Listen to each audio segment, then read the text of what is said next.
Hey guys, welcome back to my channel. Or if you're new here, hi, I'm Kawar. So today we're going to get into something that I feel like a lot of us deal with, but maybe don't talk about enough. Like just feeling kind of blah.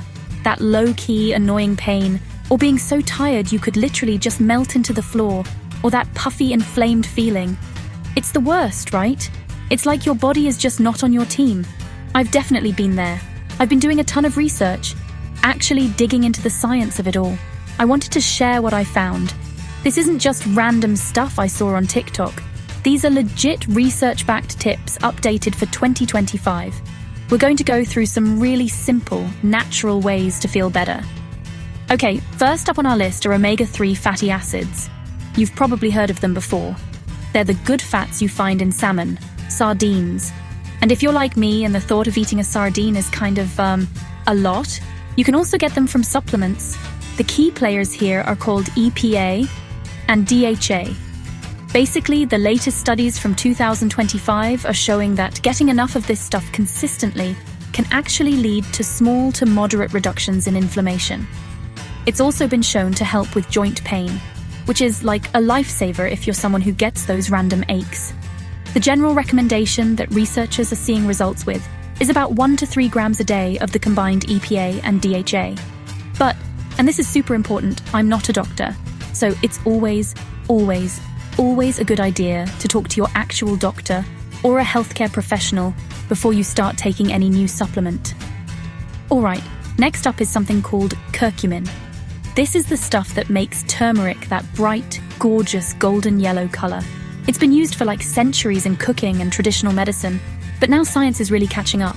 The problem is your body has a really hard time absorbing it on its own. But science is cool. Researchers have developed these new bioavailable formulations. Look for things on the label like phytosome or nanoformulations. Recent trials are showing that these enhanced forms of curcumin are really effective at reducing inflammatory signaling in your body. The doses they're studying are usually around 500 to 1,000 milligrams of actual curcumin per day. Here's another pro tip that's been around for a while, but is still super relevant. Pair it with black pepper. There's a compound in black pepper called piperine that dramatically boosts how much curcumin your body absorbs. Curcumin can interact with certain medications like blood thinners, so it's another one where you absolutely need to check with your doctor. So yeah, think about adding a little golden spice to your routine.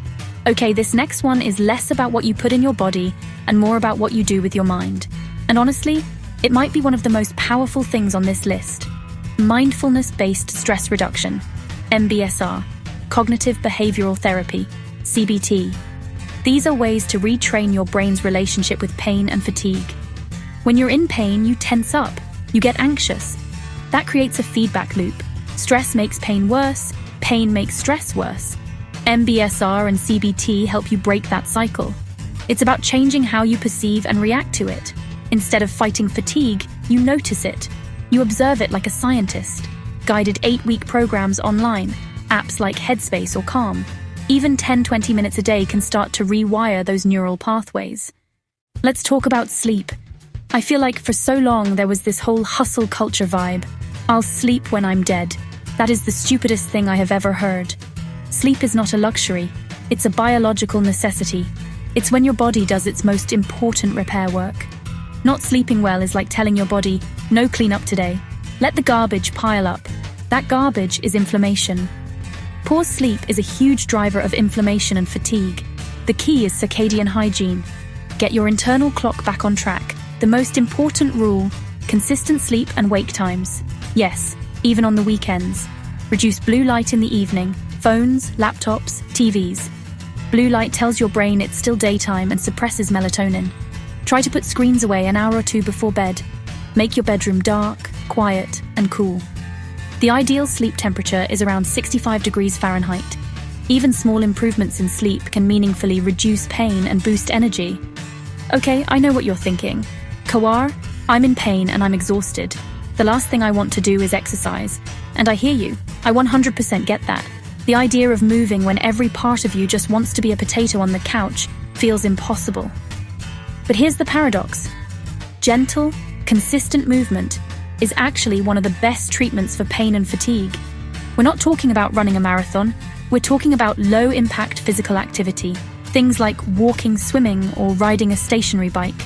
These activities get your blood flowing and release endorphins, which are your body's natural painkillers. Alongside that gentle cardio, targeted strength training is also super important. When the muscles around a painful joint are stronger, they take stress off the joint itself. The key here is progressive. You start small, like ridiculously small if you have to. Maybe it's just a 10-minute walk. The goal is to feel better after you move, not worse. Listen to your body. You are what you eat. I know it's such a cliche, but it's a cliche for a reason.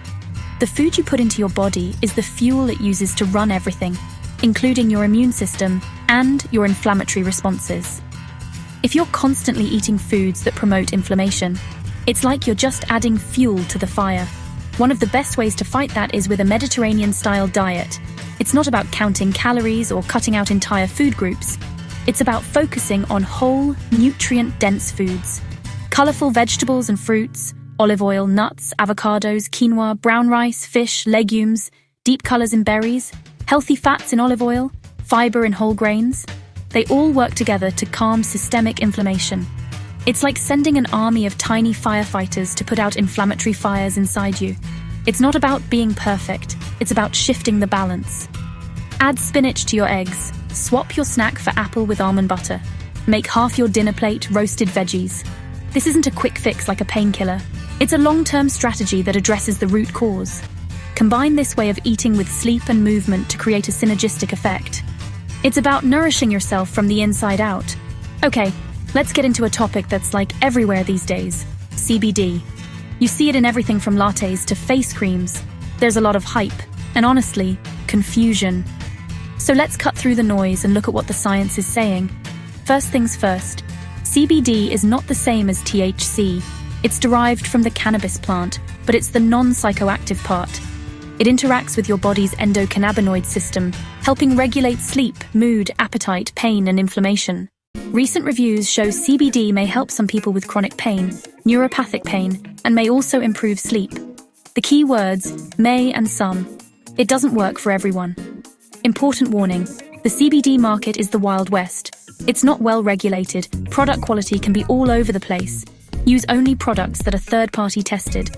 An independent lab should verify what's in the bottle. Look for a certificate of analysis, a COA, and a QR code linking to the COA. Talk to your doctor. This is non-negotiable. CBD can interact with many medications. Universal advice: start low and go slow. Start with a very small dose, track it, and only increase gradually if needed. Alright, we've made it to our last chapter. We're going to talk about two unsung heroes, vitamin D and magnesium. A lot of us are deficient in them without even knowing it. Correcting these deficiencies can be a total game changer for pain and fatigue. Let's start with vitamin D, the sunshine vitamin. But, between winter, living in northern climates, using sunscreen and spending time indoors, many people don't get enough. Low vitamin D can cause increased pain sensitivity, muscle weakness, and fatigue. Then there's magnesium. This mineral is the ultimate multitasker, involved in over 300 biochemical reactions. Deficiency can cause muscle cramps, fatigue, and even migraines. The smart way to do this is to get your levels tested. You can ask your doctor for a simple blood test. This takes all the guesswork out. You're addressing a known, measured deficiency under medical guidance. It's a foundational step that can make all the other strategies we've talked about even more effective. Okay, so that was a lot of information. My brain kind of hurts, not gonna lie, but hopefully it was helpful. We went through omega-3s, curcumin, mindfulness, sleep, moving your body, what you're eating, CBD, vitamins. It's like a whole buffet of options for feeling better, which is kind of cool, right? You don't have to do everything all at once. That would be so overwhelming. Just pick one or two things that resonated with you. Start there. The whole point of this is just to feel more empowered. Little changes you can make that can actually impact how you feel every day. It's not about finding some magic cure because that doesn't exist. It's about building a lifestyle that supports your body instead of working against it. It's about being kind to yourself and giving yourself the tools you need to heal and feel good, because you totally deserve to feel good. We all do. Anyway, I'm gonna go lay down now. I'm exhausted from all this science. But for real, thank you for hanging out with me and letting me share this stuff. If you have any of your own tips for dealing with pain or fatigue, please leave them in the comments. Which tip will you try first? Let me know in the comments. I'd love to read them, and I'm sure other people would too. Let's make the comment section a super positive and helpful resource. Okay, that's all. Don't forget to subscribe or whatever if you want to. Or don't, I don't care. It's your life. Okay, bye.